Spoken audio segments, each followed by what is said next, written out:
Good evening.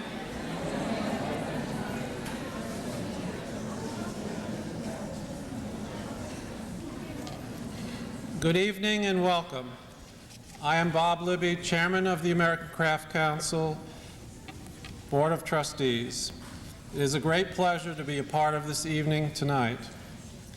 On behalf of the trustees of the American Craft Council, I wish to thank the American Craft Council Southeast Region and Florida Craftsmen for inviting us to have our annual meeting and our annual awards evening with you and with them at their regional conference this weekend. We appreciate Florida Craftsmen being our gracious local hosts, and to the Museum of Fine Arts, St. Petersburg, for their hospitality this evening. What a splendid opportunity for us to strengthen the ties between our organizations. This evening celebrates two events. The first is the opening of the Spotlight exhibition here at the Museum of Fine Arts, and the other is the 1995 Awards of the American Craft Council. To begin the festivities this evening, I would like to introduce to you Michael Milkovich, Director of the Museum of Fine Arts, St. Petersburg. Mr. Milkovich.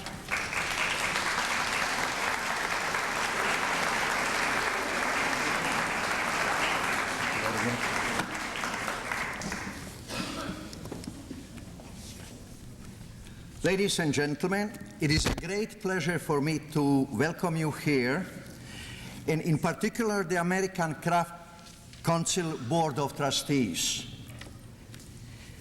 The marvelous collaboration between Florida craftsmen, particularly Michelle Tuggle and sorry, Michelle, and our staff members, our curator, Jennifer Harding, Tom Gessler, and Margie Laughlin, have done a marvelous job.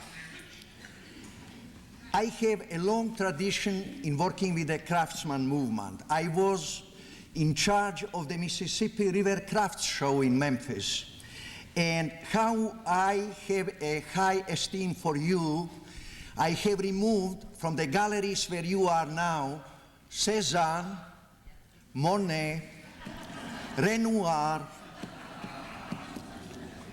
So we welcome you.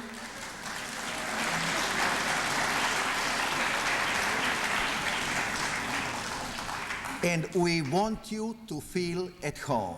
Thank you very much.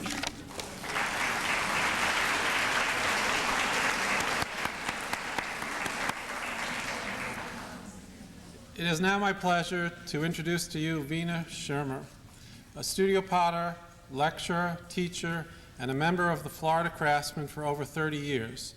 She has been a board member of the American Crafts Council Southeast Region for 22 years, and since 1979, its regional director.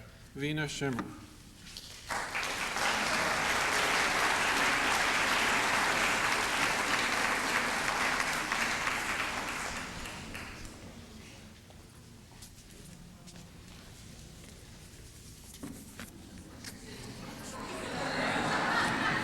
A little adjustment necessary.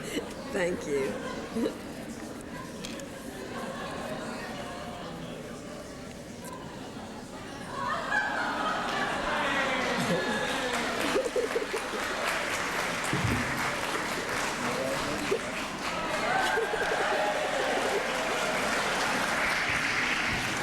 Thank you. We're all delighted to have the National American Craft Council Board meeting here in conjunction with the Southeastern Regional Conference. There's some people that I think we should publicly thank for this event. First and foremost, to Michelle Teagle and her staff at the Florida Craftsmen.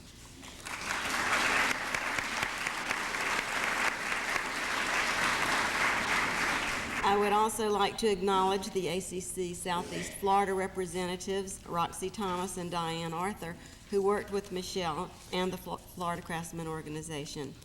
And of course, the host of our Spotlight show, thanks to Michael Milkovich and the museum director here at the Art Museum, Museum of Fine Arts, and his staff, who did a wonderful job in the installation of this beautiful exhibit. And I'd like to thank Donna Fletcher, who coordinated this evening tonight, organizing the events and the flow, and then some.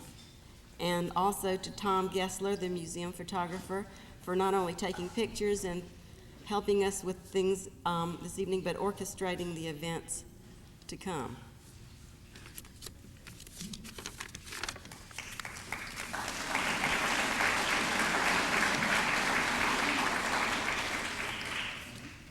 I was asked to tell you tonight all about ACC Southeast and how I see our relationship with ACC National in 3 minutes.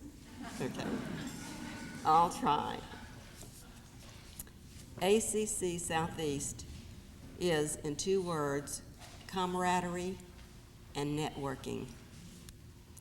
It's an organization with a 35-year history run by voluntary board members who show that we care about crafts and the people who make them.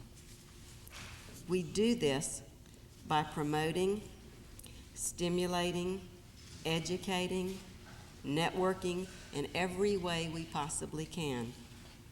We do this through conferences and juried shows, and many of these shows travel, as this one will.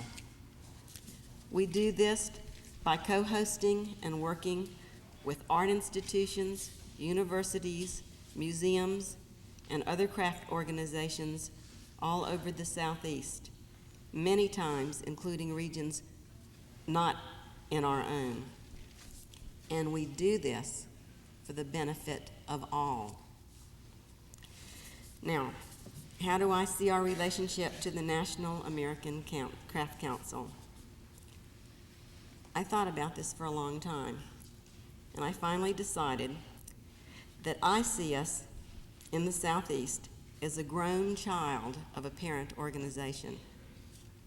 We do our own thing, we set our own goals, we run our own lives.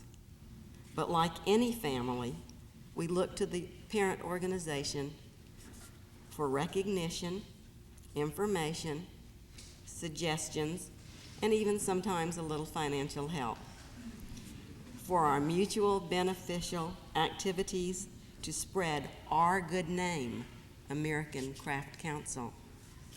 And as a grown child, we have at times given advice and suggestions to the parent organization because sometimes we see things in a little different perspective. How do I see us in the now and the future? I see good, strong ties and an ever-growing relationship because we really are an association. Our common goal is the same, to promote American crafts and the people who make them. Thank you.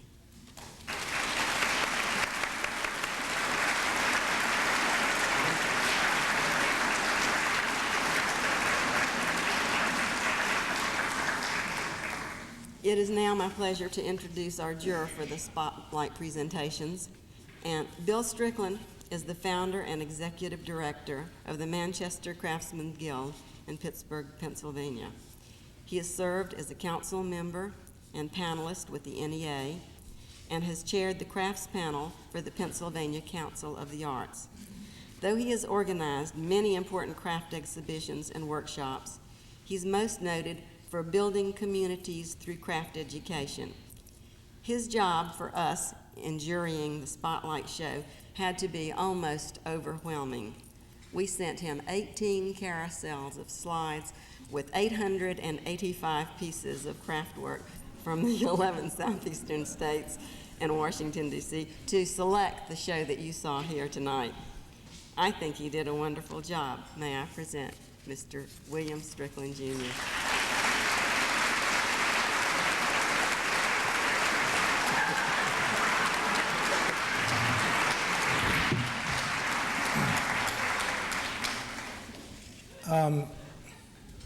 I took stock in Grecian Formula 44 and used it every day as I was jurying the slides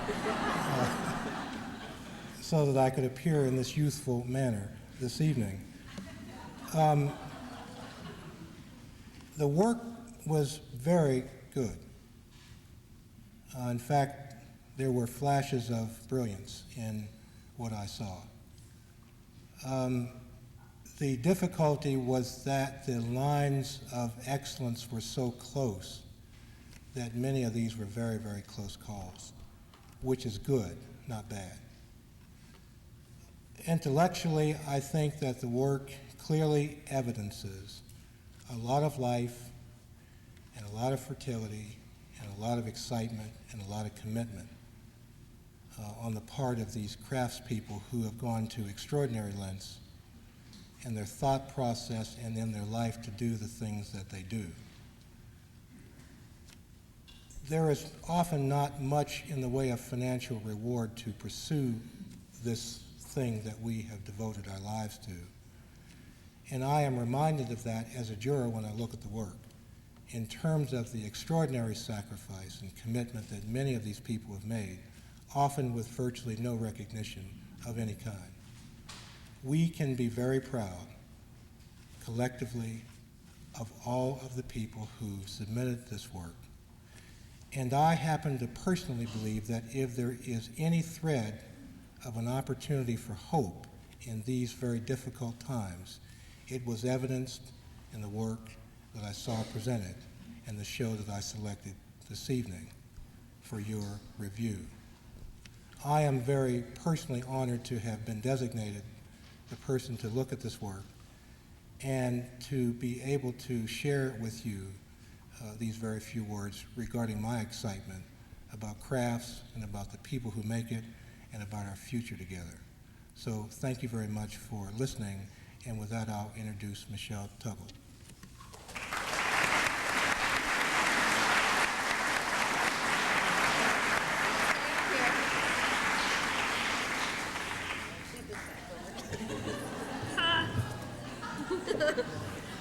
Thank you.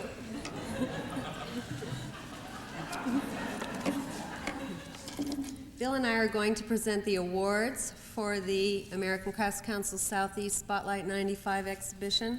Bill was an incredible juror. It was a pleasure to work with him and with Vina and with all of the board of Florida Craftsmen and with the board of the American Crafts Council Southeast. The first award is the American Craft Council Southeast Charlie Brown Memorial Award in Ceramics, which is awarded to Barbara Sorensen in Winter Park, Florida, for her piece, Pandora's Duet. Is Barbara here? You can still clap.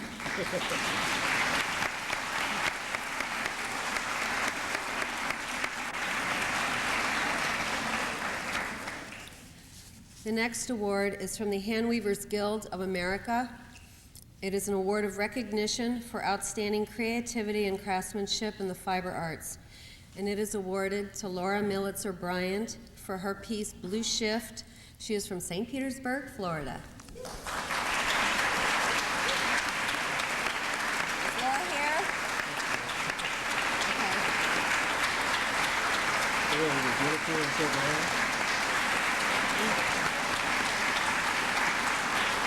Well, you can hand it.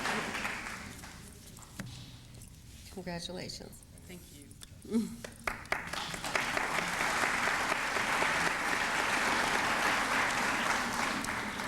If I may at this time ask Eric Lang Peterson and Dave Hill to come forward. These were two purchasers that made major purchase awards for the exhibition. We're pleased to have them and thankful that they supported this effort. Eric Lang Peterson Purchase Award is awarded to Sang Robertson from Ormond Beach, Florida, for her piece Sentry. It's a ceramic piece. I don't believe Sang could be with us tonight. Eric Lang Peterson Purchase Award to Sarah Frederick from Louisville, Kentucky. Did I say Louisville right? Louisville. In Florida, sometimes it's Louisville. For her piece Flag Series Teapot, a ceramic piece. And Eric Lang Peterson Purchase Award to Doug Eubank from Como, North Carolina, for his green-brown teapot, salt-fired stoneware.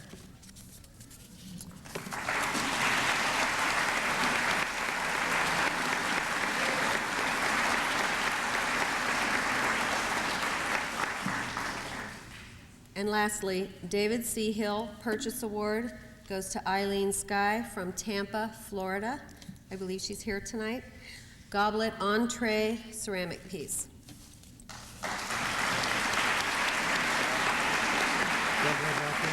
She's coming. This is her cup.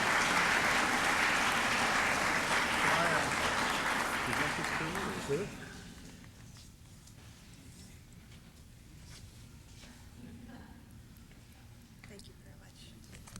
Do you want to? Okay, thank you. Congratulations.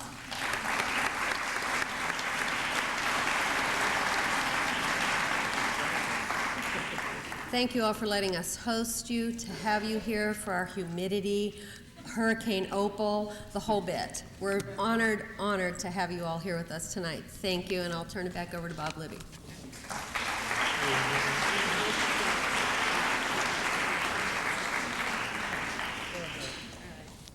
Thank you all. Vina has just a word to. I just wanted to thank you all for being here, and hope that you will plan to be with us again next year in Louisville, Kentucky for the next ACC Southeastern Region Conference. And now back to Bob Libby. Thank you, Vina. Thank you, Michelle. Well, thank you. I don't need that platform either.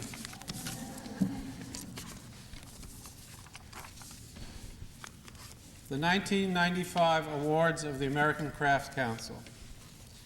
Of all the activities of the American Craft Council, the awards program, I believe, embodies the history and the heart and soul of the contemporary American craft movement. For it recognizes those individuals and institutions who have made outstanding contributions to our field. Tonight, we are inducting 8 individuals into the College of Fellows, giving awards of distinction to 5 institutions and awarding 2 gold medals. The gold medals are awarded for consummate craftsmanship. Since 1970, 18 individuals have received this highest recognition from the Council. In 1975, the Council of Fellows was constituted, and the first fellows were named in recognition of their significant contribution to the American craft movement. Today, the College of Fellows numbers 131 fellows and 37 honorary fellows. And these fellows elect the current recipients. Outstanding ability, leadership in one's field, and having worked professionally in that field for at least 25 years are criteria in the peer selection process. Aileen Osborne Webb, the Council's founder, suggested the importance of the fellows in these remarks. Ever since the American Craft Council came into existence in 1943, it has been supported by great numbers of craftspersons who have sown seeds which have covered much of our country with imaginary forests, in whose shade individuals could rest, expand their world, and find appeasement from 20th century tensions. As with any forest, there are trees which tower above all the others. It is these towering talents we are here to recognize tonight. Our first presenter is Charles Galis. Charles is a graphic designer and trustee of the Council since 1992. He is a devoted supporter of the arts, serving many years on the board of the Haystack Mountain School of Crafts in Deer Isle, Maine, and of the James Renwick Alliance, Renwick Gallery, of which he was founding president. Charlie, where are you?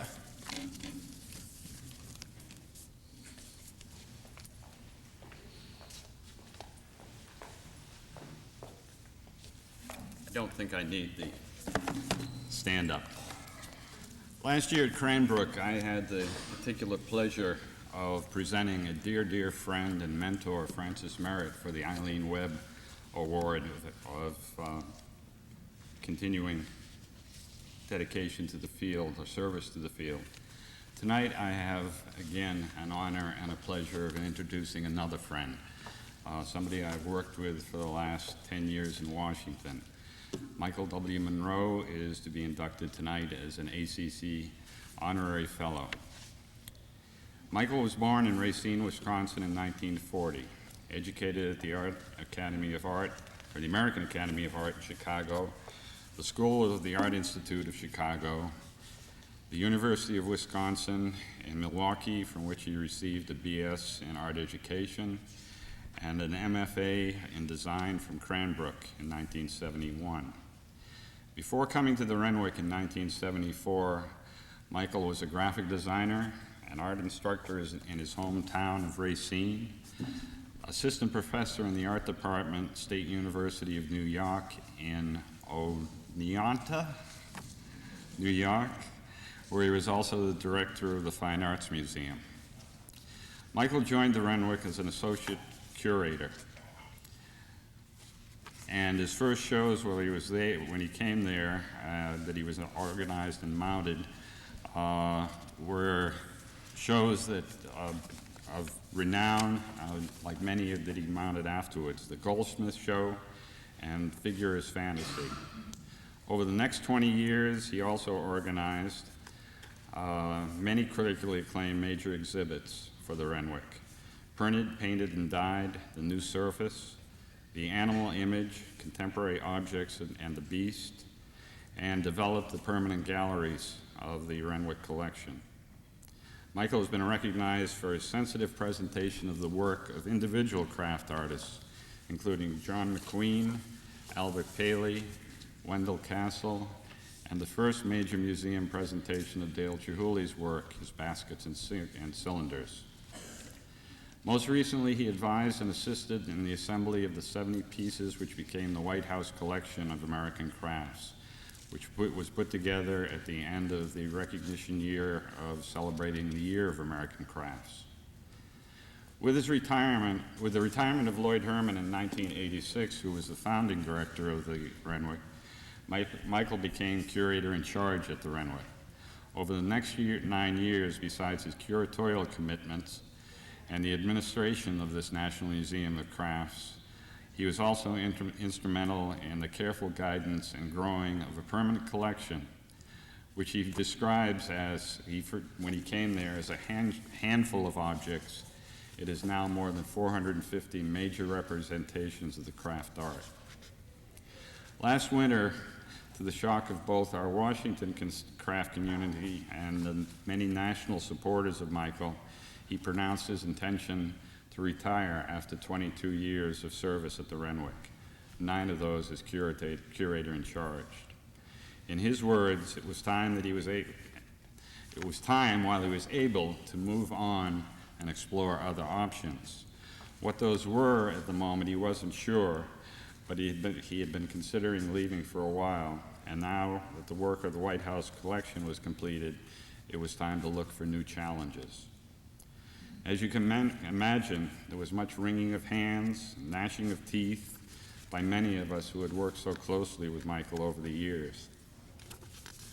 What were we to do without Michael?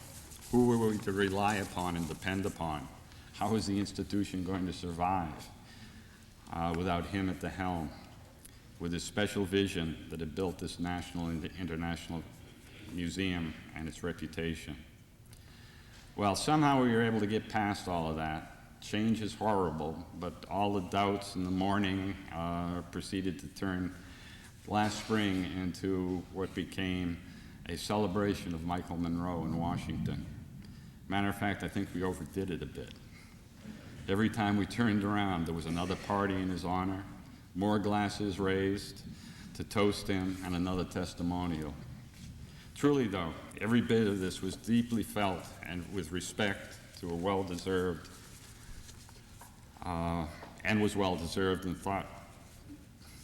And through it, all Michael's delight in this recognition in his own quiet way and humility.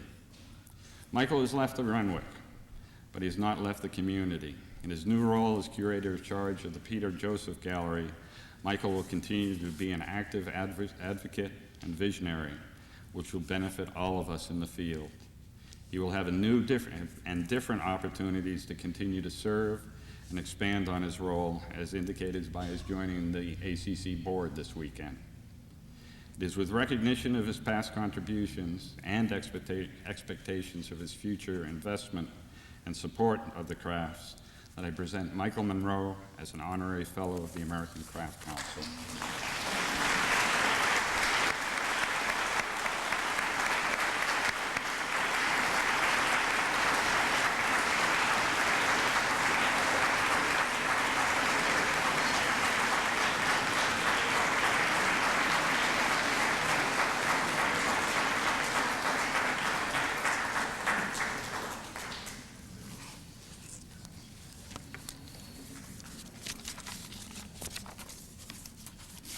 We now have the installation of the fellows. William Daly will be the first presenter, an ACC Fellow, 1988, and trustee of the council since 1993. Bill Daly is a much-honored ceramicist and teacher on the faculty of the University of the Arts, Philadelphia, from 1965 to his retirement in 1990. He was named its first university distinguished professor in 1989 and was awarded an honorary doctorate in 1994. Bill?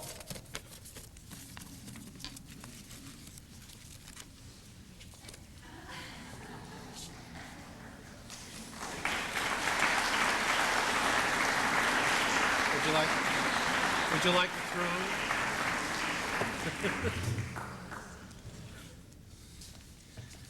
It's really grand to have a chance to be here as Dr. Billy. And to me, this is an occasion that is special beyond all others. And I have the honor tonight of trying to introduce Mr. Charles Counts. And since the standards are dropping at an enormous rate, I hope you'll give me permission to do that. Charles Counts was born in 1934 in Lynch, Kentucky, and lives in Oak Ridge, Tennessee, where he and his wife, Heidi Bach, a printmaker, operate the workshop. He is a graduate of Berea College and Southern Illinois University in 1957, a master's degree. He apprenticed to Marguerite Wildenhain, studied ceramic technology at the University of Southern California. In 1959, he established the Beaver Ridge Pottery near Knoxville, Tennessee. In 1963, he and his wife, Ruby Nell, moved to rural Lookout Mountain to found the successfully run the Rising Fawn Workshop for almost 20 years. Since 1972, Charles has spent much of his time making trips to Nigeria, teaching and working with Nigerian potters. Is presently establishing a ceramic program at the University of Maiduguri, where he is an associate professor. He's also taught at the University of Tennessee, Furman University, and Dalton College.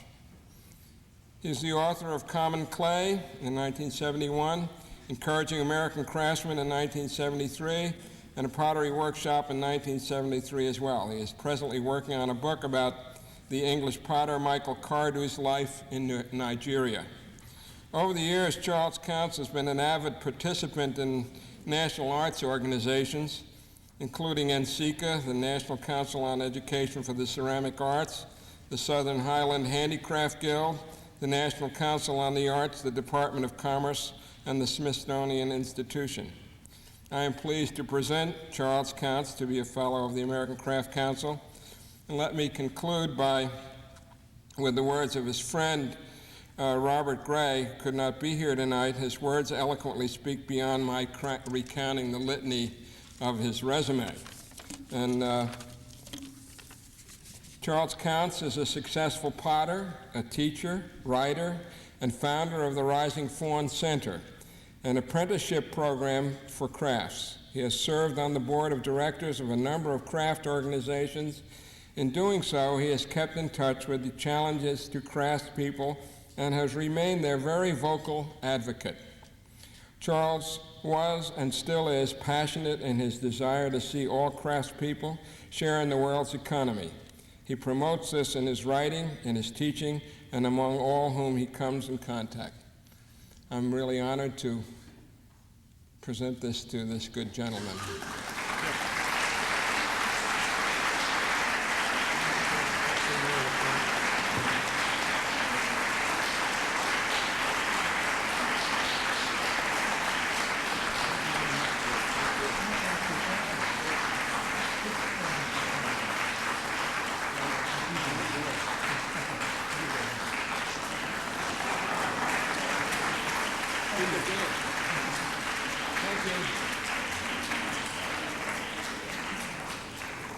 My standards of being a presenter, I always get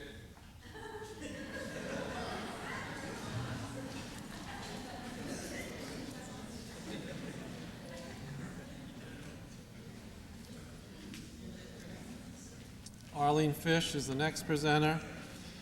She is an ACC Fellow, 1979, and Council Trustee. Arlene Fish is Professor of Art at San Diego State University, where she has taught for many years. Her metalwork and that of 14 former students was recently exhibited in the Nordjylland Kunstmuseum in Aalborg, Denmark, a country she knows well from her visits there as a Fulbright scholar. In February, a new edition of her book, Textile Techniques in Metal, first published in 1975, will be issued by Lark Books. Arlene?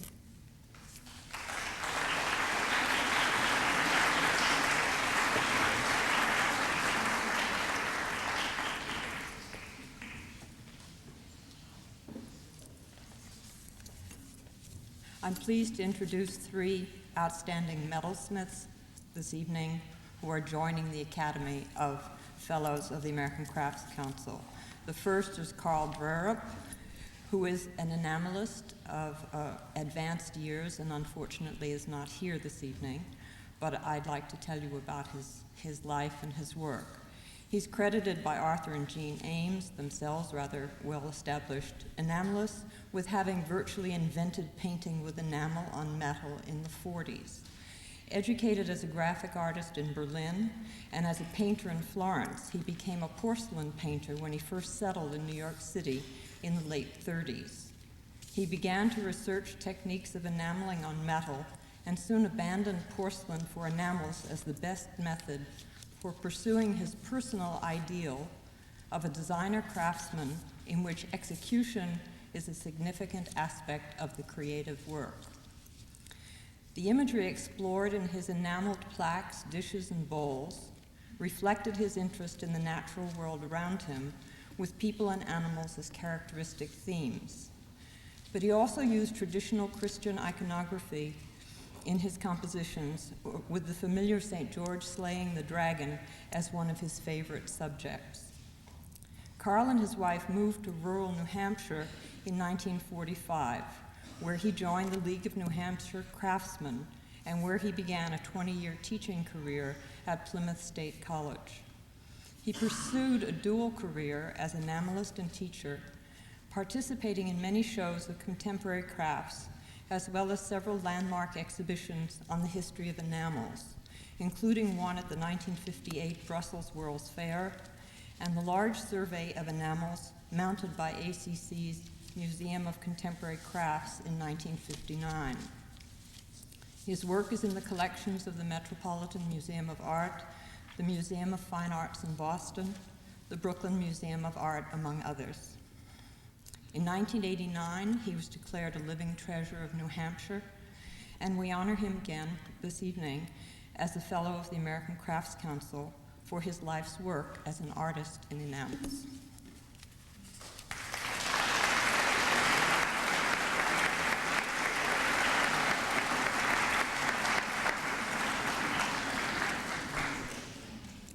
The next two artists are of more recent vintage. Fred Fenster has been on the faculty of the University of Wisconsin at Madison since 1961, but he has never lost his New York sensibilities, humor, or accent. A graduate of City College of New York, he began his career as an industrial arts teacher in a junior high school, but quickly moved on to Cranbrook for an MFA degree in metals and the start of a dual career as artist and university professor.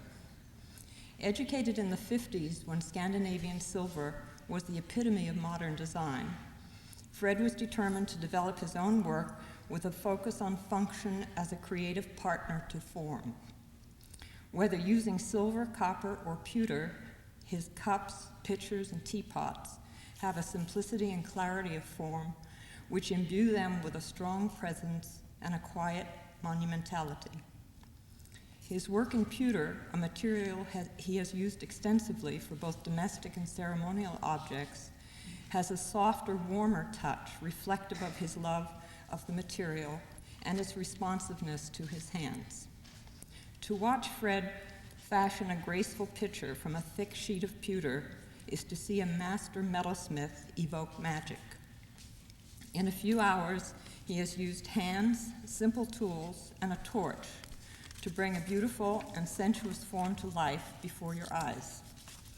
Of course, the subtle details of edge and refinements of surface take much longer, but the sense of spontaneity is never lost. Over the years, Fred has shared his love of pewter with hundreds of students around the country through workshops ranging from one day to several weeks. He is a remarkable teacher, able to impart information, technique, and enthusiasm at the same time that he is demonstrating how to make something wonderful. And he doesn't even burn his fingers while telling a story, which I think is absolutely amazing. Fred has achieved success in both aspects of his professional life. His own work has been widely exhibited both here and abroad, and is represented in prestigious collections such as the Yale University Art Museum, the Detroit Institute of Art, and the National Museum of Contemporary Art in Seoul, Korea. Perhaps even more significantly, his work is serving the functional needs of individuals and religious communities fortunate enough to have acquired one of his beautiful creations. It's an honor to welcome Fred Fenster into the Academy of Fellows.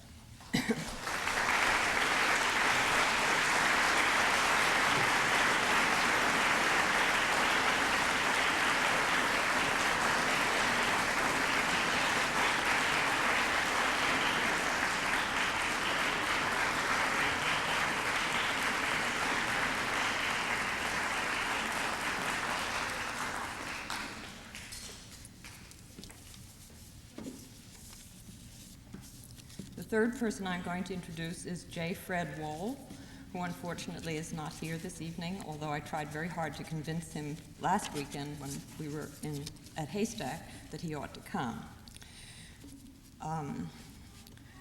Artist, poet, humorist, itinerant craftsman, teacher, designer, media expert, maintenance man extraordinaire, J. Fred Wall is also a quintessential American metalsmith.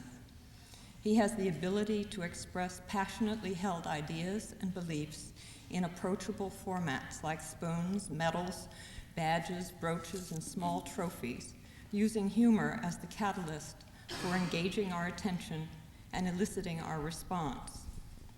With bits and pieces of everyday life, photographs, soda pop tops, military insignia, tourist collectibles, he creates images which speak of social issues, of human foibles, of time and memory.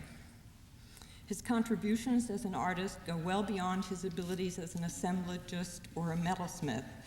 His work is thought-provoking, personal, poetic, as well as political. He reaches for the heart of the issue and the soul of the viewer. He captures us with his honesty, his subtle wit, and his very wry sense of humor. I used to chide Fred about leaving the academic world, which he did several times, about abandoning both teaching and the secure world of tenure. But I see now that things like tenure, salary, retirement are not what make him happy. That he is right in saying that the things he really enjoys have no security at all. Bill Daley calls Fred a quiet doer, a fixer, an enabler who finds enjoyment in doing what needs to be done, built, fixed, talked about, presented for thought. We are all richer for his efforts. I'm very pleased to welcome Fred as a member of the Academy of Fellows and I've asked Eleanor Modi to accept this award for him.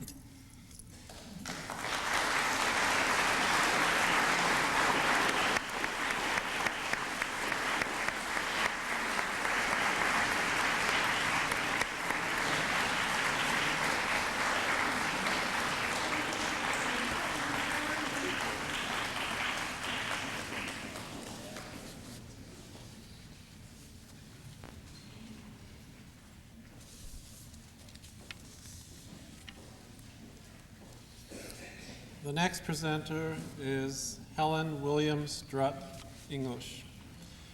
An ACC Honorary Fellow, 1992, Helen Drutt is the founder in 1974 and director of the Helen Drutt Gallery in Philadelphia. Recognized for her distinctive collection of contemporary jewelry, which has been exhibited in museums here and abroad, she is the author with Peter Dormer of Jewelry of Our Time, to be published later this year by Thames and Hudson. Helen Drutt.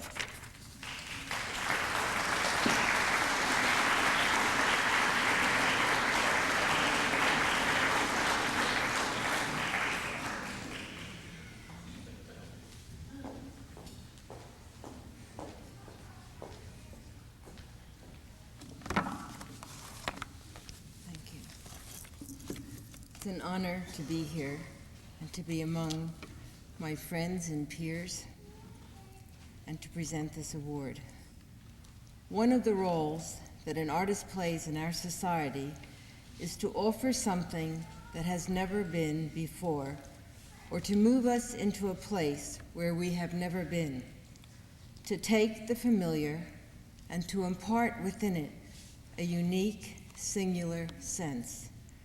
When an artist expands our knowledge of an object, a person, or our concept of nature, we are informed beyond ourselves.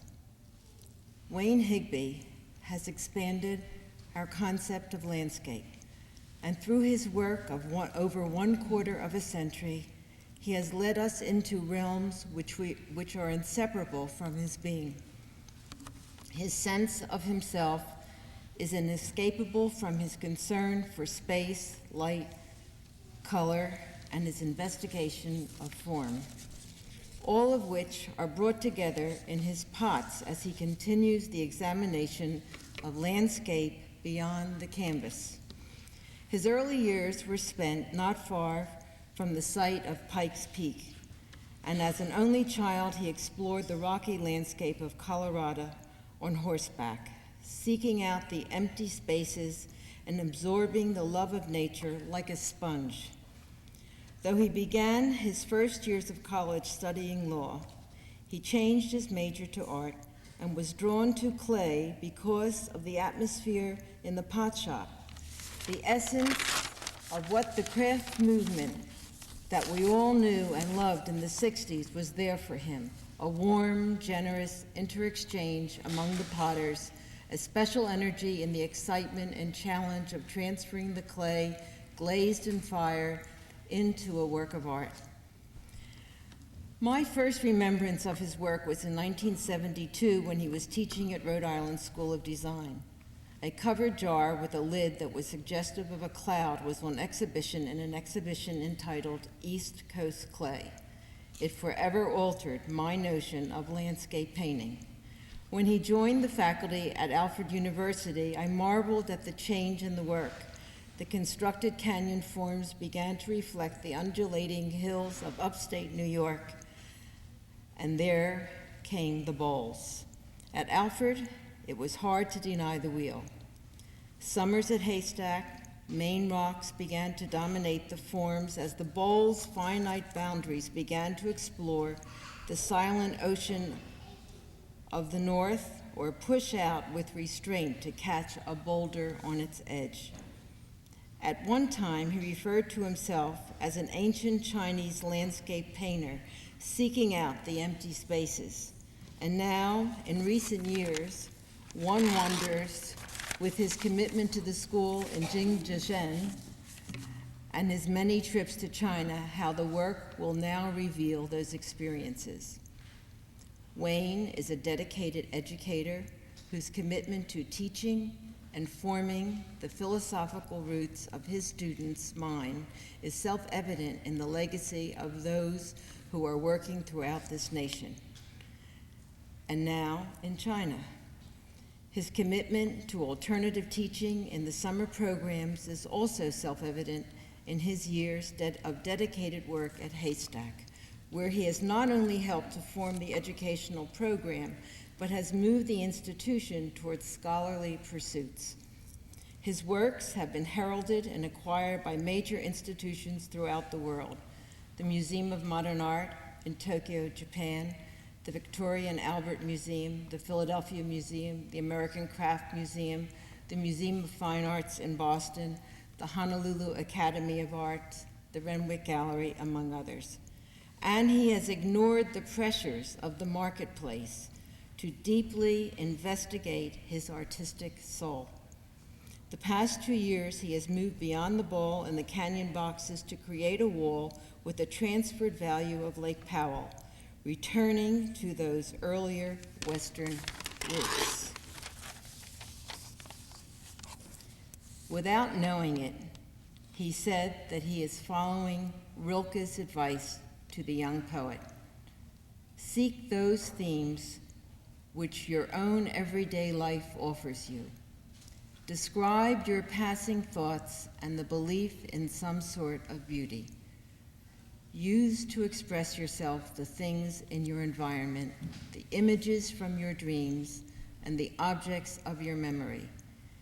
Even if you were in some prison, the walls of which let none of the sounds of the world come to your senses, would you not then still have your childhood, that precious, kingly possession, that treasure house of memories? It is an honor to welcome you, Wayne Higbee, into the Council of Fellows, rather.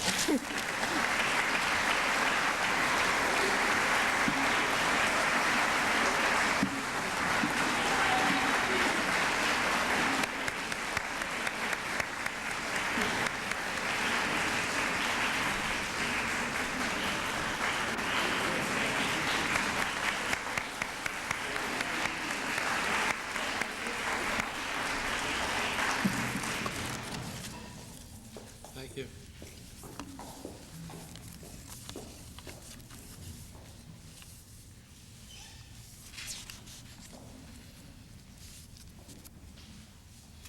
Our next presenter is Walter Nottingham, an artist known for his work in fiber and mixed materials, an ACC Fellow, 1988.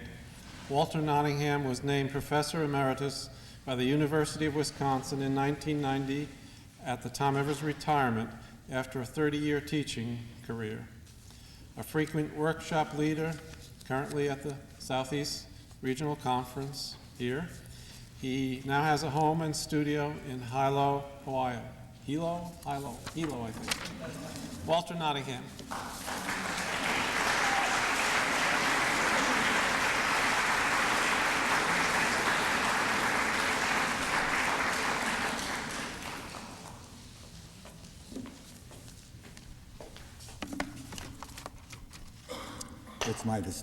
It's my distinct honor to be able to present an ACC Fellow Award to an artist who has demonstrated her creative abilities for a number of years as a superior craftsperson, and one who has taken the fiber techniques of basketry and produced poetic sculpture.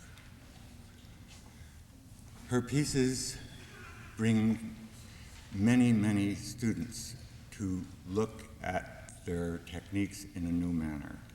And she has been a mentor to a couple of generations of artists who look up to her as their superior craftsperson.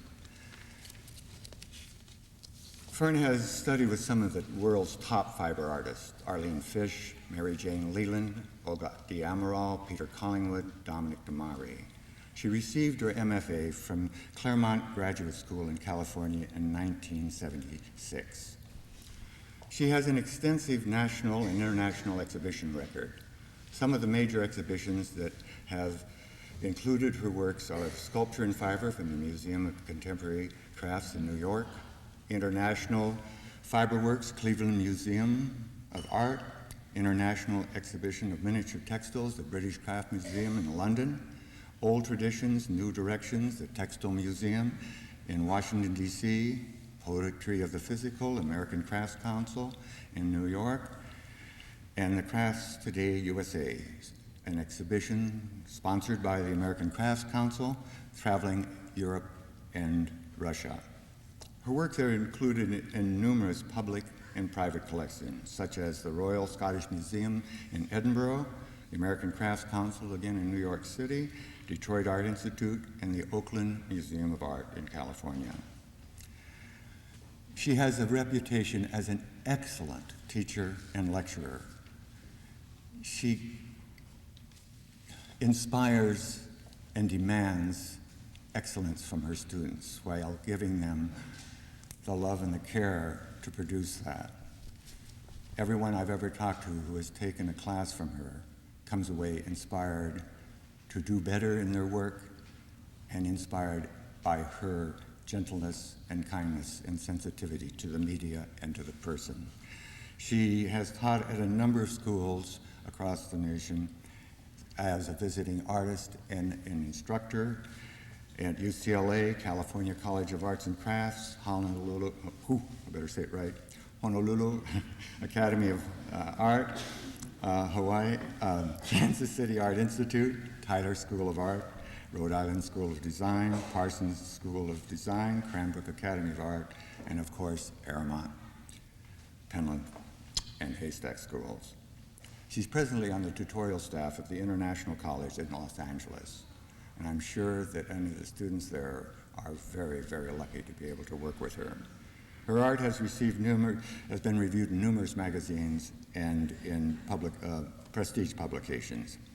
Fern Jacobs has received many awards, including NEA grants in 1973, 1977, and 1990. And now I would like Ms. Jacobs to join me up here so I can present her with the 1995 ACC College of Fellows Award.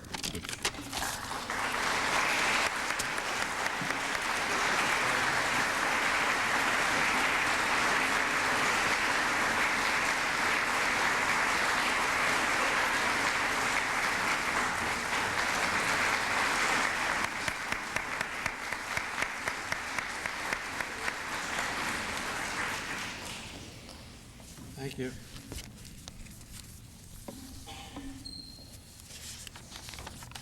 Our next presenter and our last installation of fellow, not all of our awards, however, is Fritz Dreisbach. An ACC Fellow, 1988, Fritz Dreisbach has played a leading role in the studio glass movement as artist, technician, teacher, and advocate.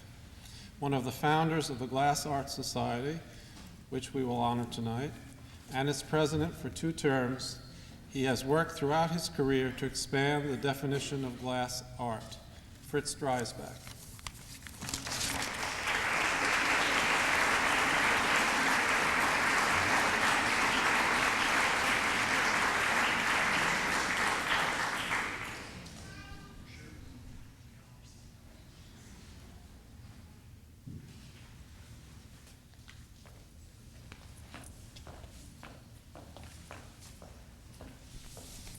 Thank you very much. Well, Dick is unable to be with us tonight, but I have a few notes. Dick is suffering from versatility, as he says in his most recent exhibition catalog. He's been working with glass since before the Beatles broke up. He studied at the University of California at Berkeley, where he received both the BA and the MFA degree. He worked for a year at the Vanini factory in Italy, and he is represented in many public collections worldwide and received many grants and awards, including 3 Fulbrights and 4 NEAs. He's traveled extensively and conducted workshops worldwide. While versed in Italian techniques, he does not follow any particular rules or styles. He used to teach at various places including UCLA, where he was the head of the glass department, but nowadays he's become reclusive. For the past 13 years, he has lived and worked on Whidbey Island in Washington State, just north of Seattle. He doesn't return phone calls, nor answer letters, and he doesn't need an apprentice. That's what Dick wrote. And this is what I wrote about Dick. Dick is the maestro di vetro marino. He has inspired colleagues, students, and friends for 30 years with a dedicated commitment to ART and to the lifestyle and work ethic of artists. Dick's love of juicy, opulent surfaces spreads from his artwork to his studio, to the house, and beyond. Stuff, and more stuff. His extraordinary imagination and skillful craftsmanship are manifested in exuberant, detailed expressions of the 20th century, as well as the assembly of his gigantic and crazy personal collection of collections. All of this will undoubtedly be explored and exalted with the prominence accorded the study of the ancient pharaohs. And since Dick is not able to be here to accept the award, I'm going to, do I have 2 more minutes? 1 more minute. So I'm going to take it to him. So I'll hand it to my, let's see. Here, Dick. Thanks, pal. Okay.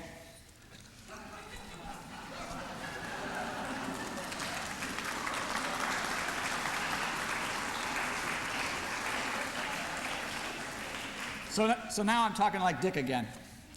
As a self-styled anarchist educated at Berkeley in the 60s, I never thought much about being over 30 years old. I was busy. Then that age came, and now long gone. I got older, and in order to maintain my anarchical self, I avoided joining organizations and thereby did not rise to the top of anything in particular. I did some teaching and some production, but mostly I kept myself entertained, putzing around and making things. So now I'm even older, and I still mostly make stuff. But I did join the Chrysler DeSoto Airflow Club.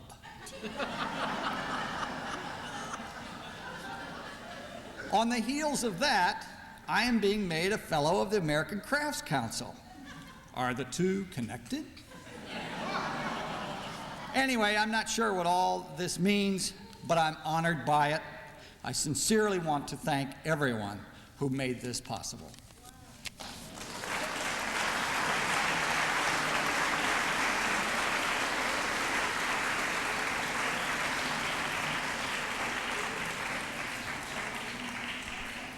Thank you, Fritz Dreisbach and Richard Marquis.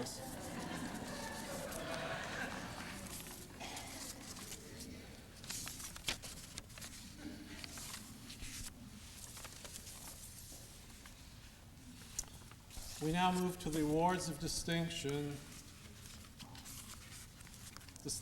Awards of distinction. The first presenter is Jane Sauer. Jane Sauer, an ACC trustee since 1992 and chairman of the board of overseers of American Crafts Publishing. Jane Sauer is a leading fiber artist whose work is in numerous museum collections. An exhibition of her knotted pieces is currently at the Brown Grotta Gallery in Wilton, Connecticut. Jane?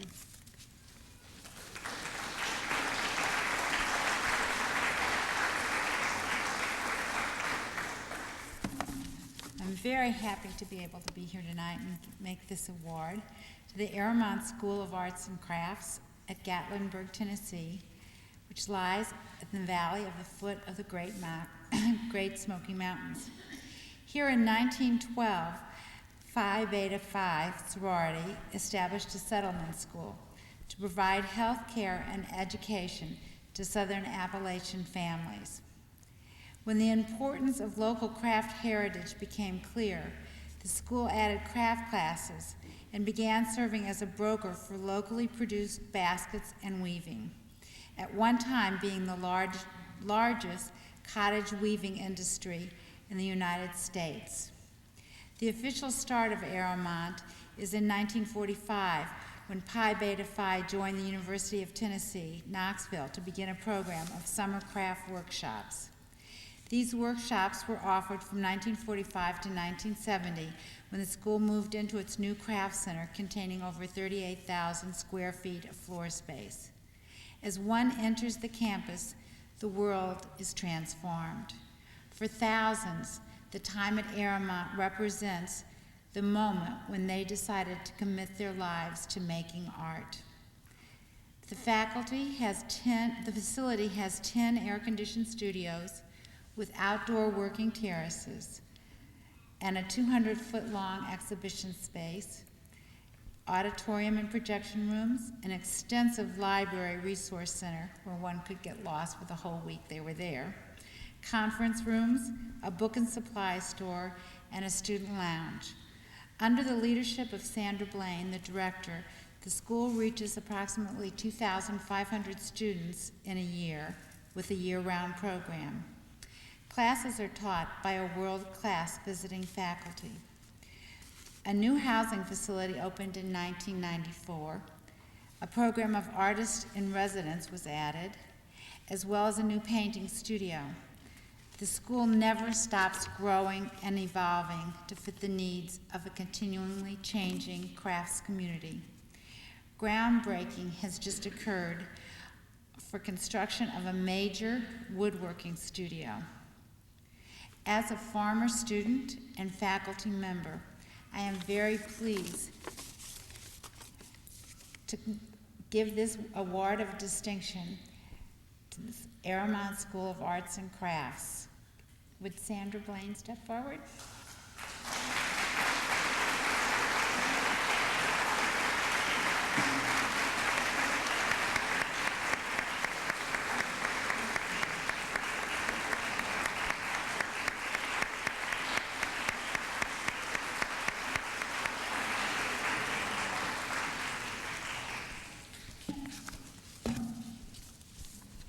The next award will be presented by Arlene Fish.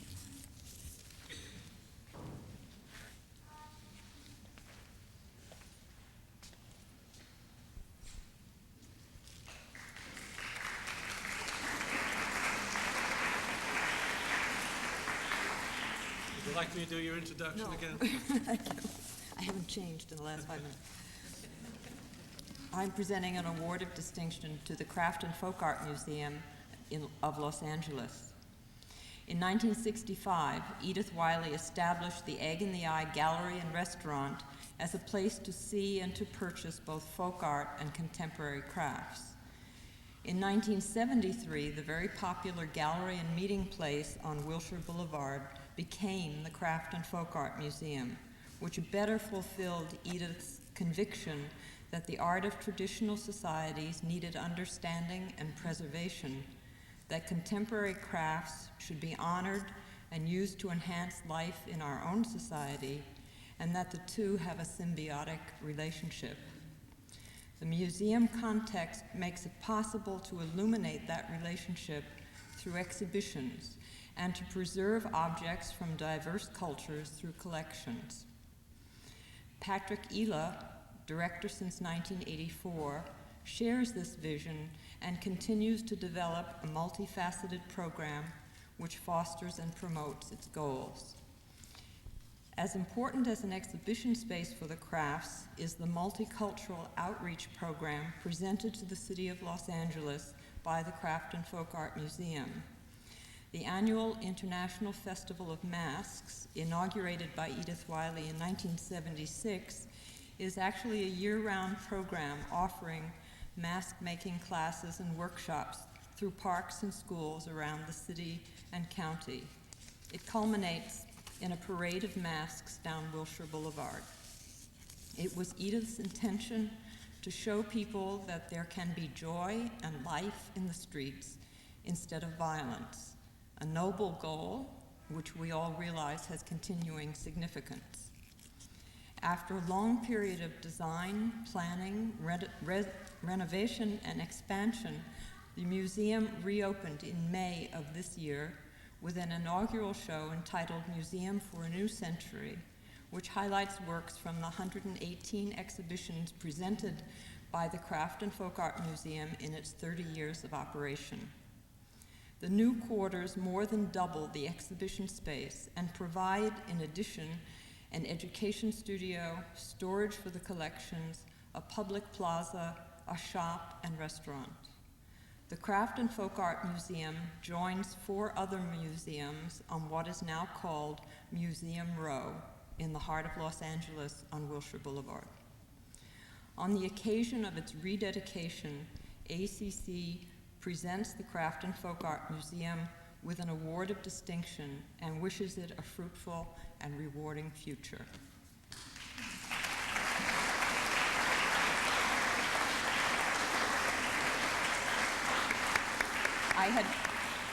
I had hoped that Frank Wiley was going to be here this evening to accept this award, but I understand that that's not possible, so we will send it to him with our best greetings. Thank you.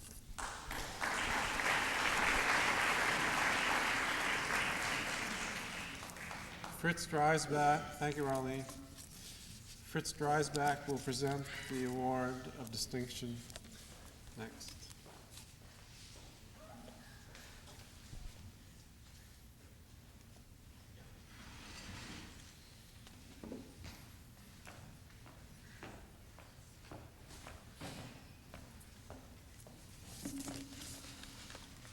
Thank you.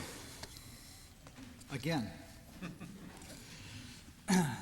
25 years ago, in the spring of 1971, Mark Pizer and I approached Bill Brown.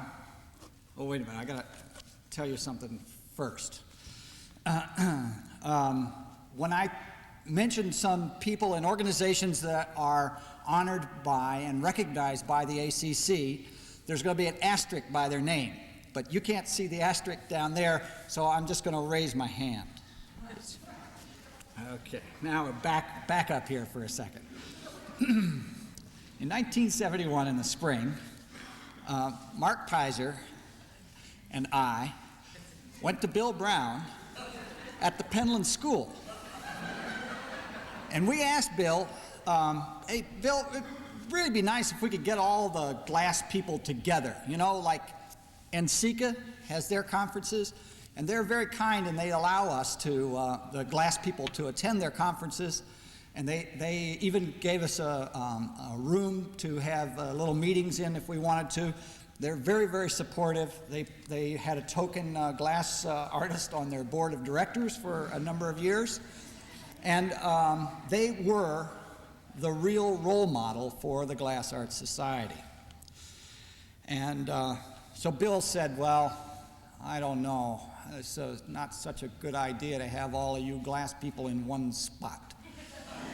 He said, you know, it's a little bit like horse manure.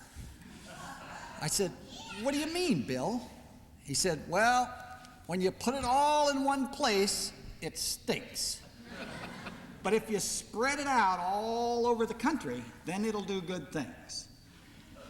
So we promised Bill that we would only do this for a couple of days, and then we would go out and spread the word, spread the gospel. And so we organized a get-together to have little meetings and talk about galleries and sources of supply and all the kind of stuff. Of course, Bill really knew what we wanted was to have a party, and we did.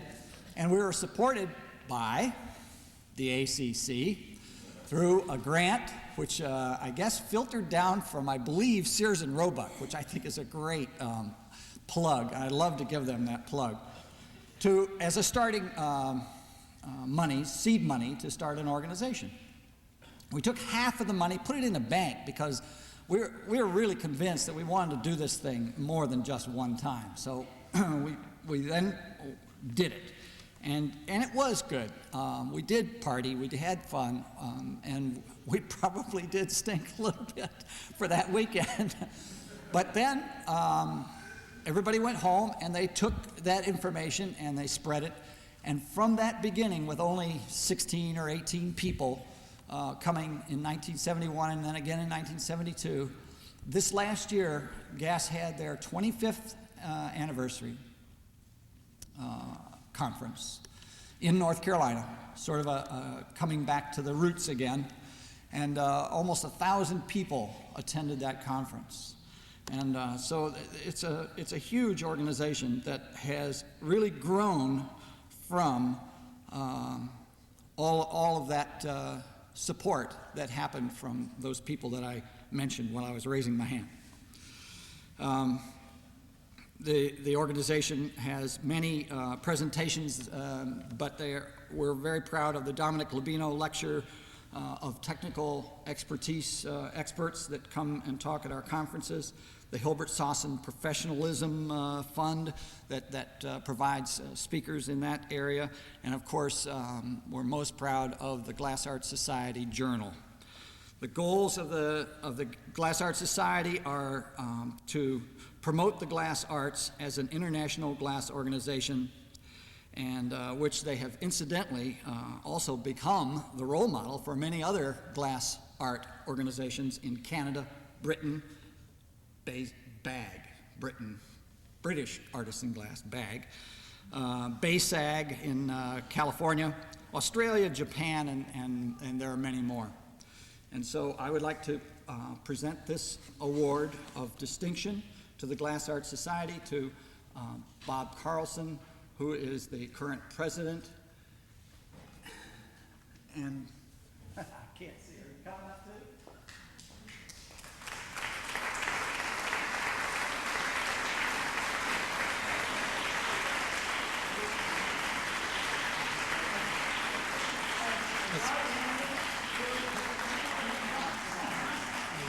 It's Barbara Landon with Bob Landon, who is the treasurer.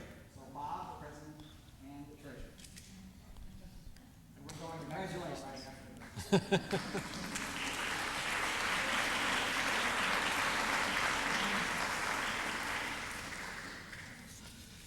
And now we will continue, and of course the signal will continue to work as well.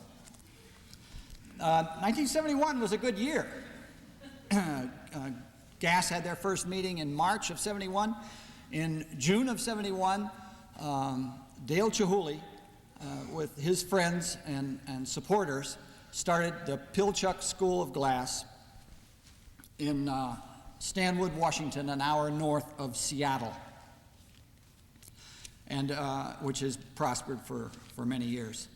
The founders of the school were Chihuly, Ann Gould Hawberg, and John Hawberg. And they also received a small grant, this time from the Union of Independent Colleges of Art. Dale and his friends selected a site in the Pilchuck Tree Farm way out in the woods. It was a very rainy time. In those days, June, July, were always continuous rain. There was lots of mud. There was rain. There was more rain. There were slugs. And everybody was building their own facilities, not only to blow glass. They had to build a shop to blow glass, but they also had to build their housing units or their shelters, which many of them ended up being plastic bags because of the rain.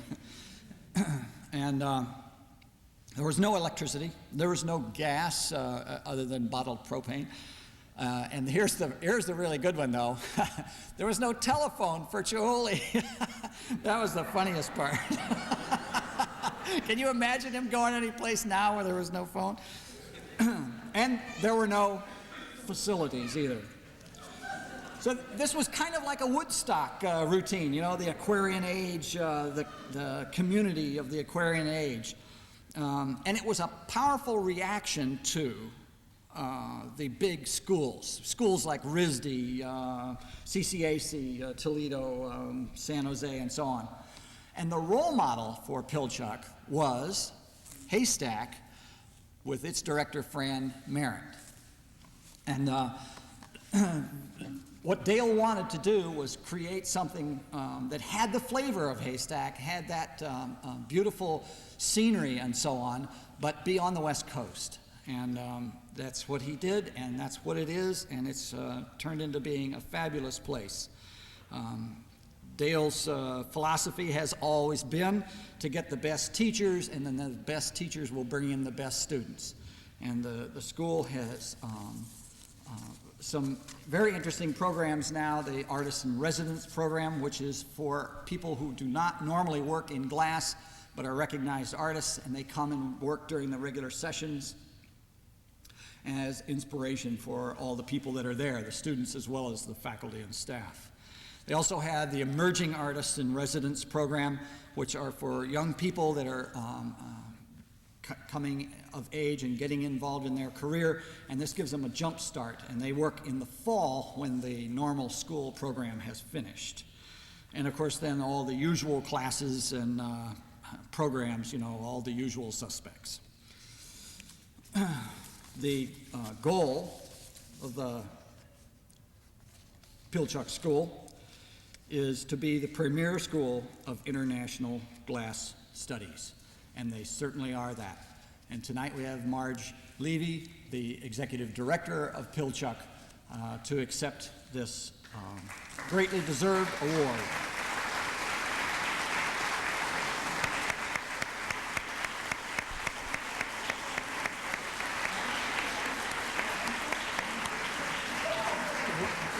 With Marge Levy is Gary Glant, also on the board. Is that correct? Are you an officer also, Gary? Former trustee. Former trustee, and he's now on the ACC board of trustees. Okay. Thank you, Fritz. I think that if, in the event, the American Crafts Council has the first CCA award, which is Comedy and Craft Award, you will be the first on the list to be considered.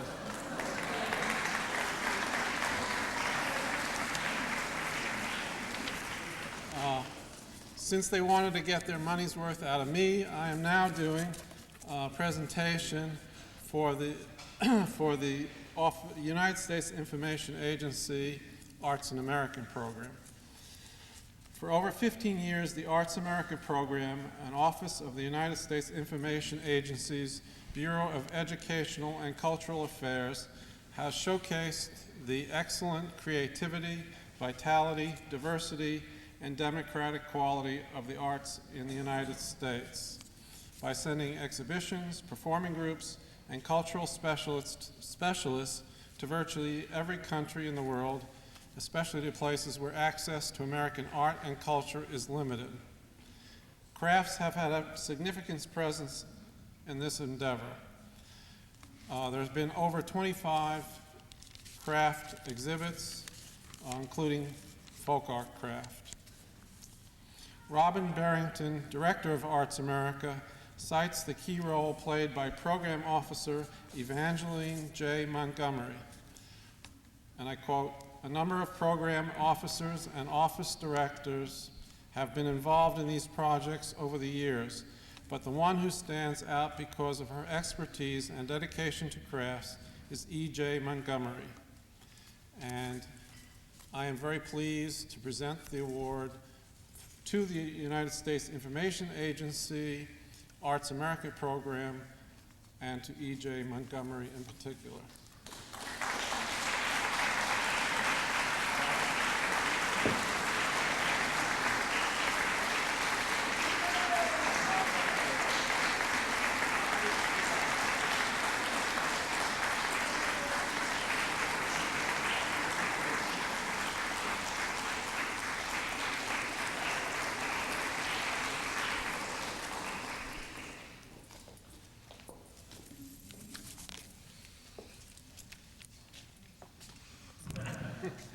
I'd like to just thank all of you wonderful artists for sharing your art with so many people around the world.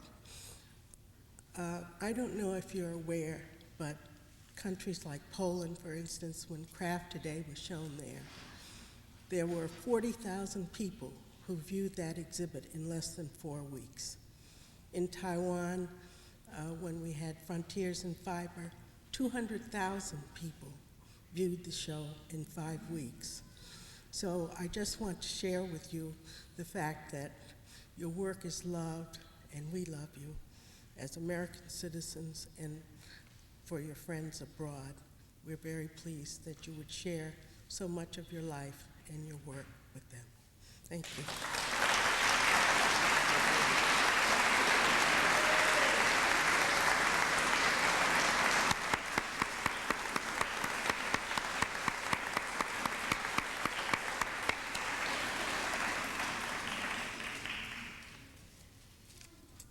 Thank you. And now we come to the culmination of the evening, the awards for the 2 gold medalists. Helen Drutt will present the first award tonight for the gold medal.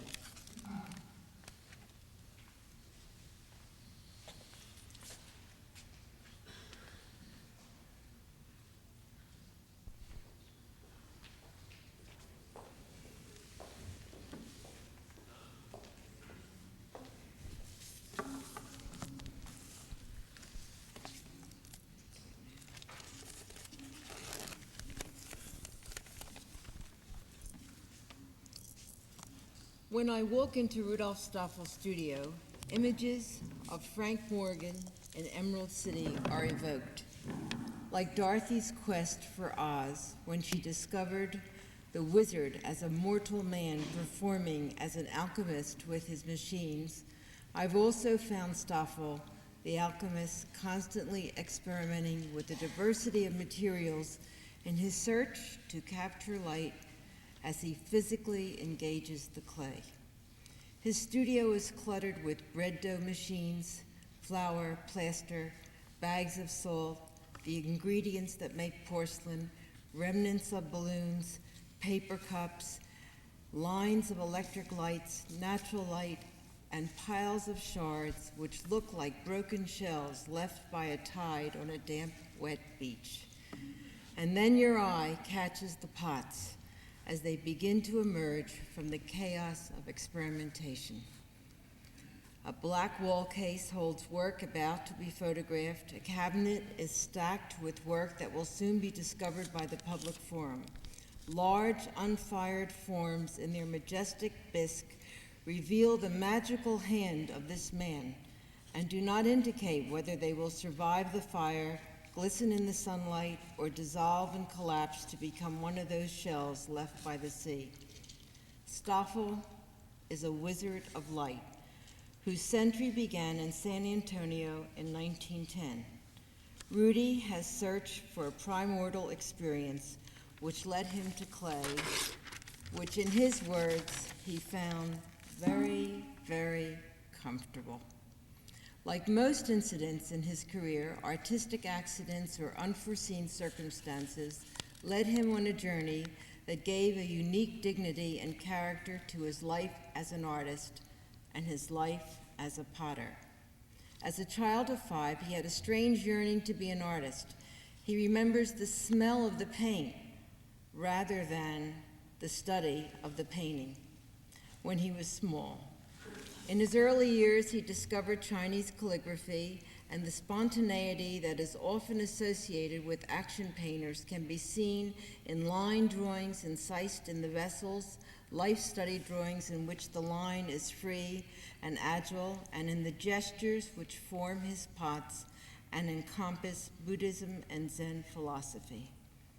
As a youth, he went to the Chicago Art Institute, returned to Texas, and back again to Chicago, where he saw an exhibition of Wiener Werkstatt glass. It dazzled him, and in his desire to study glass, he left for Mexico and instead discovered clay. The late 30s found him in New Orleans, where he was invited to teach by his former teacher, Xavier Gonzalez, at the Arts and Crafts Club. In 1939, a chance meeting in Connecticut with a student from the newly formed Tyler School of Art led to a meeting with Boris Blythe, the new director, and his appointment to the faculty of Tyler School of Art began and he spent almost 40 years there. My introduction to Stoffel occurred during this period, and like some of you in this audience, discovered that his teaching, like his works, resisted categorization. And we are lucky that the Potts will continue to do so. And we were also lucky that the teaching never made visible his work in the work of others. His works have denied function for almost 30 years, but have retained their domestic scale for over 60 years. Idiosyncratic gestures push and pull the traditional forms to provide us with unique vessels that capture light and bring us into another dimension. Rudy's pots are enhanced by eroded patterns from nature, abstracted porcelain lashes that link us with his Hans Hofmann days, or they contain messages to friends as script is incised in the hidden crevices of the body of a pot. Our message to him is not hidden. It is this public salute to the great wizard of light and clay. Since the mid-60s, his work has been acquired by major museums throughout the world, the Smithsonian Institution History and Technology Museum, as well as the Renwick, the Philadelphia Museum of Art, the Shigaraki Museum of Art in Japan, the Victoria and Albert Museum, the Museum Het Fruithouse in the Netherlands, the St. Louis Museum of Art, and the American Craft Museum are among those who hold his legacy. He will be honored on the occasion of his 85th year in Finland next year. But today, among his peers, it is a great privilege for me to be here in this capacity as an honorary fellow of the American Craft Council to present the gold medal to Rudolf Stoffel, artist, wizard, alchemist, teacher, father, grandfather, consummate craftsman, and friend. His work exists where time is the depth of a second. Rudy?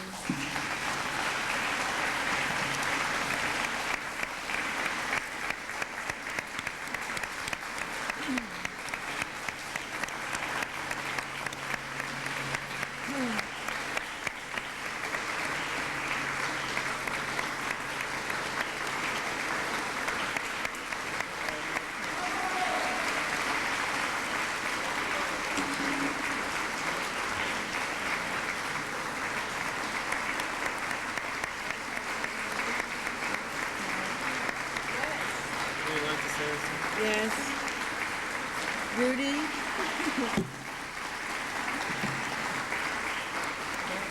There's a telegram here that just arrived from San Antonio Potters Guild. San Antonio is where Rudy was born. Congratulations, Rudy Stoffel, on receiving the gold medal of the American Craft Council. Thanks for all your contributions to the world of clay art. Best regards, San Antonio Potters Guild.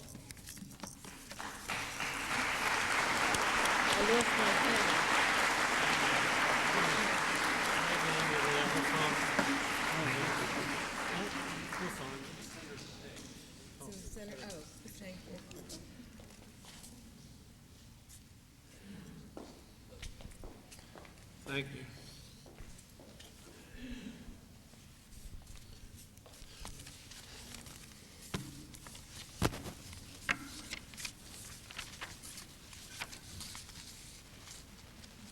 Sam Maloof will present the second gold medal tonight. Sam Maloof, often referred to as the Dean of Woodworking, received the Council's gold medal in 1988. He is a recipient of the prestigious John D. and Catherine T. MacArthur Foundation Fellowship in 1985 and holds an honorary doctorate of fine arts degree from the Rhode Island School of Design. Sam?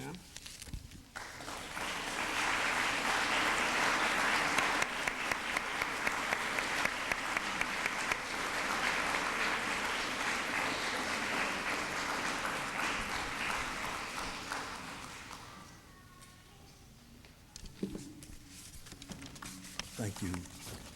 And I do want to congratulate those who received the fellow awards this evening, and also the awards for distinction in the crafts. When I was asked to come, they said that I was limited to 2 minutes, and I think I'll go over 2 minutes. I didn't write anything out. This is all going to be ad lib. When Bob called me and asked if I would be the presenter, I said, Bob, it's a long ways from California to Florida, but Bob is my very best friend, and I couldn't say no.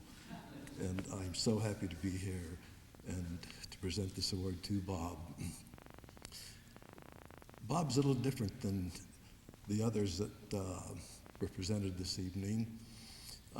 Very much like what I am. Neither of us went to schools of any kind. We went to high school, and that was it. Bob was self-taught. He was raised on a farm in Indiana. His father had set up a little shop for him when he was a young boy. He worked in a factory for a little while. Then during World War II, Bob was a conscientious objector, and that wasn't the thing to do in World War II.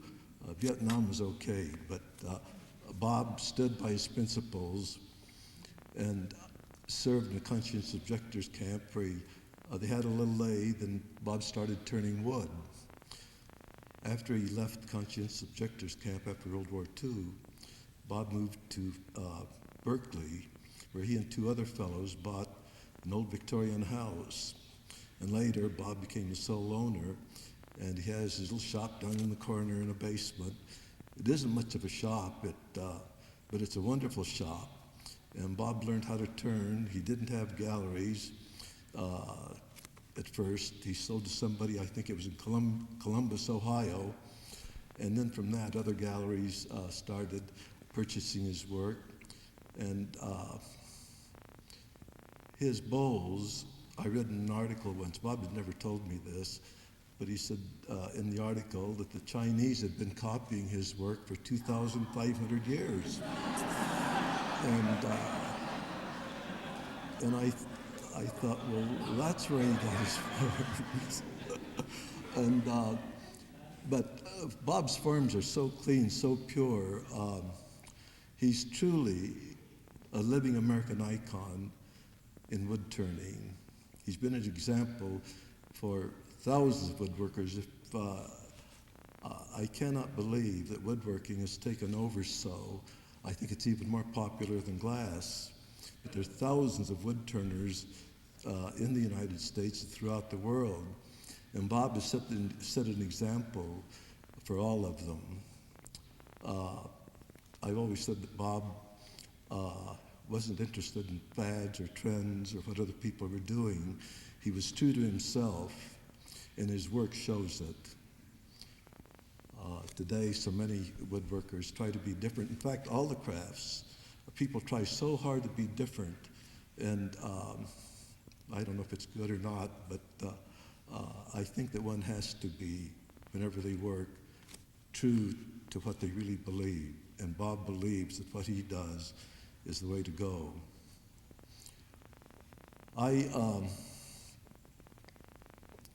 When I think of Bob's work, I'm not a collector, but throughout the house, I have many, many pieces from craftsmen throughout the United States. And when I awake in the morning in our bedroom, I see Bob's pots, Kay's work. I could name hundreds of craftsmen whose work we have in our home. And they live with us. They become very much a part of what we are. And it's a good feeling to live among friends. And so my wife and I live in this house alone, but we don't. We have hundreds of people that live with us each day and each evening. I think of Bob as a person who has, his integrity has not failed ever. He's given workshops. He's never taught in a school, but he has given workshops. He's given lectures. today, those of you who have not seen his work, and it's in all the museums in the country, the Metropolitan, Boston, the Craft Museum, Philadelphia. I could go on and on about all the different museums who have his work in their collections. I could go on about all the museums that have shown his work. And as of now, he and his wife, Kei Sekamachi, have an exhibit that is traveling, Marriage in Form. It's one of the most beautiful collections of his work and Kei's work that I've seen. And Michael Monroe,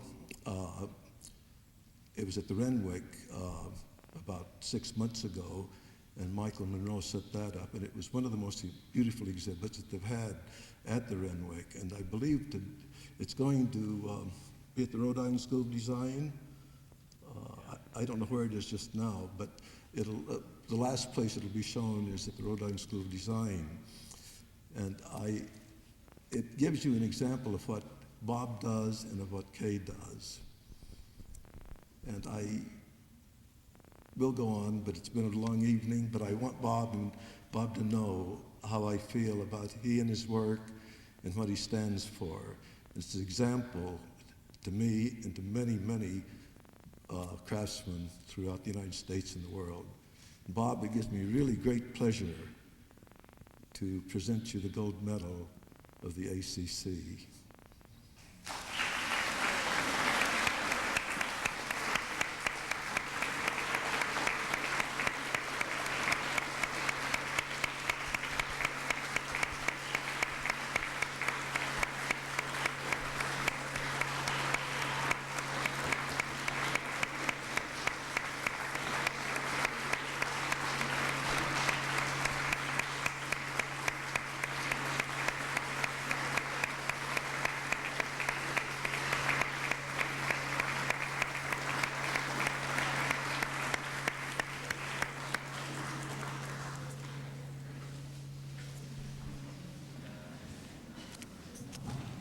This concludes our awards for the evening. I would like once again to thank the St. Petersburg Museum, Florida Craftsmen, and the American Crafts Council Southeast. But most of all, I would like to thank the presenters and the award recipients for making this a very excellent, glorious evening. Thank you.